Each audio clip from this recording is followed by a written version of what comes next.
Les lentilles, construction d'image. Est-ce que cette lentille formera une image plus petite, plus grande, réelle ou virtuelle? Tellement de questions, et une simple méthode pour les résoudre. Mais avant ça, on doit commencer en caractérisant ce qu'on appelle les rayons particuliers. En fait, dans la vidéo précédente, on a décrit comment une lentille réfractait les rayons parallèles à son axe principal. Mais les objets de la vie courante y diffusent de la lumière, et donc l'envoient dans toutes les directions, pas forcément uniquement parallèles à l'axe principal de la lentille. Alors heureusement pour nous, on va pas devoir s'amuser à représenter tous les rayons qui passent par une lentille, juste certains particuliers qui nous donnent suffisamment d'informations pour reconstruire les images. Si on symbolise des lentilles, convergentes ou divergentes, il y a évidemment un point au centre de la lentille qui est un peu particulier. Ce point, ce qu'on appelle le centre optique, on va le symboliser par O. Si la lentille est symétrique d'ailleurs, ce centre optique se trouve vraiment au centre de la lentille. Eh bien, un rayon de lumière qui passe par ce centre optique, il ne va pas se faire dévier. Ou pour être plus exact, en fait, regardons ce qui se passe en détail. Voici un rayon incident, voici la normale, les angles, le rayon réfracté, la normale, les angles et le rayon réfracté à nouveau. Et en fait, comme on l'a vu précédemment, il subira juste une légère translation latérale, qu'on pourra même négliger si la lentille est suffisamment fine. Et par ailleurs, on sait que si un rayon est parallèle à l'axe principal, une lentille convergente le fera passer par le foyer situé derrière cette lentille. Et grâce au principe du retour inverse, on peut aussi dire que si un rayon passe par le foyer devant la lentille, il sera réfracté parallèlement à l'axe principal. Dans le cas d'une lentille divergente, la lumière parallèle à l'axe principal sera réfractée pour que son prolongement passe par le foyer situé devant la lentille, comme ceci. Et du coup, à nouveau, par le principe du retour inverse, un rayon de lumière dont le prolongement passe par le foyer situé derrière la lentille sera réfracté parallèlement à l'axe principal. Ok, top. Alors maintenant, si on joue avec une lentille et un objet quelconque, qu'on peut symboliser par cette flèche par exemple. Imaginons que l'objet soit placé à une grande distance devant la lentille. Quel type d'image va se former? Eh bien, pour résoudre ça, voyons un peu. On sait que l'objet diffuse de la lumière dans toutes les directions, comme ceci.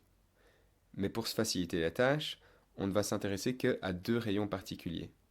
Celui qui passera par le centre optique et continuera donc sa trajectoire sans être dévié, et celui qui arrive parallèle à l'axe principal. Il se fera dévier pour passer par le foyer derrière la lentille. Lorsqu'on prolonge ces deux rayons de lumière, on voit qu'ils se rencontrent en un point situé au-delà du foyer de la lentille. Et en fait, on ne va pas en faire le détail ici, mais tous les rayons diffusés par la pointe de la flèche passant par la lentille vont faire pareil. Ils vont tous converger en ce même point. Et pareil, n'importe quel point de cette flèche enverra de la lumière réfractée par la lentille, et cette lumière finira par reformer une image complète de la flèche, comme ceci. Si toi tu places ton œil derrière ce point, tu percevras donc une image renversée, plus petite, de la flèche, comme s'il s'en trouvait une à cet endroit. Et si tu places un écran justement à cet endroit où se forme l'image, l'écran va diffuser les rayons de lumière de cette image dans un grand nombre de directions, et permettra du coup de rendre cette image visible par un grand nombre d'observateurs. Cette image peut donc être captée sur un écran, donc on dit que c'est une image réelle. Voilà, ce qu'on vient de mettre en place ici, c'est le principe d'un appareil photo en fait. Une lentille qu'on appelle l'objectif permet de dévier la lumière et de former une image sur une petite surface couverte de capteurs sensibles à la lumière reçue. Alors, imaginons maintenant un autre cas de figure. On a de nouveau une lentille convergente avec ses foyers f1 et f2, mais cette fois on place un objet très proche de la lentille, à distance plus petite que la distance focale. Alors à nouveau, pour reconstruire l'image de cet objet, représentons deux rayons particuliers. Celui parallèle à l'axe passe par le foyer derrière la lentille, et celui passant par le centre optique continue sa trajectoire. Mais alors quoi? Ces rayons ils sont divergents, ils ne se rencontrent pas. En fait, En effet, ils ne se rencontrent pas derrière la lentille, mais comme ils divergent, si on les prolonge à l'avant de la lentille, qu'est-ce qu'on constate? Ils se rejoignent à l'avant de l'objet, et l'image formée est cette fois plus grande, droite, et à l'avant de l'objet. Alors si un observateur se place ici derrière la lentille, ce qu'il perçoit, c'est un ensemble de rayons qui semblent provenir de ce point image. C'est donc ça qu'on voit. Par contre, cette image, elle est virtuelle, contrairement au cas précédent. Pourquoi? Eh bien, parce que la lumière ne passe pas réellement par les points où l'image est reconstruite. C'est l'interprétation qu'en fait notre œil quand il perçoit ces rayons. Donc si on place un écran en ce point-là, on verra d'ailleurs qu'il n'y a aucune image qui puisse y être captée. C'est pour ça qu'on appelle ça une image virtuelle. Ce qu'on vient de faire, former une image virtuelle droite et plus grande grâce à une lentille convergente, c'est appliquer le principe d'une loupe. Une loupe, c'est juste ça. C'est une lentille convergente qu'on place proche de l'objet à observer. Ça reconstitue une image plus grande et virtuelle. Bon, et alors pour le plaisir, on se fait un dernier cas de figure. Imaginons une lentille divergente avec ses foyers f1 et f2 et un objet placé à grande distance de la lentille divergente.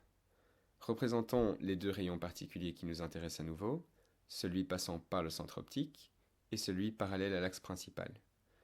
À nouveau, ces rayons divergent derrière la lentille. Et si on prolonge à l'avant de la lentille, l'image de l'objet se forme alors ici. Cette image, elle est droite, elle est plus petite et est-ce qu'elle est virtuelle ou réelle? À nouveau, on va réfléchir. Les rayons qui composent cette image sont des prolongements de rayons réels, mais la lumière ne passe pas réellement par ces points. L'image recomposée ici, c'est notre œil qui en fait l'interprétation quand il reçoit des rayons divergents ici. C'est donc bien une image virtuelle qui s'est formée. Voilà, il y a encore plein d'autres cas de figure à explorer en fonction du type de lentille ou la distance de l'objet, mais le principe est toujours le même. Dessiner les deux rayons particuliers qui nous intéressent, reconstituer l'image et la caractériser. Est-ce qu'elle est plus petite ou plus grande? Est-ce qu'elle est droite ou est-ce qu'elle est renversée? Est-ce qu'elle est réelle ou est-ce qu'elle est virtuelle? Et maintenant, tu as toute la méthode pour le résoudre.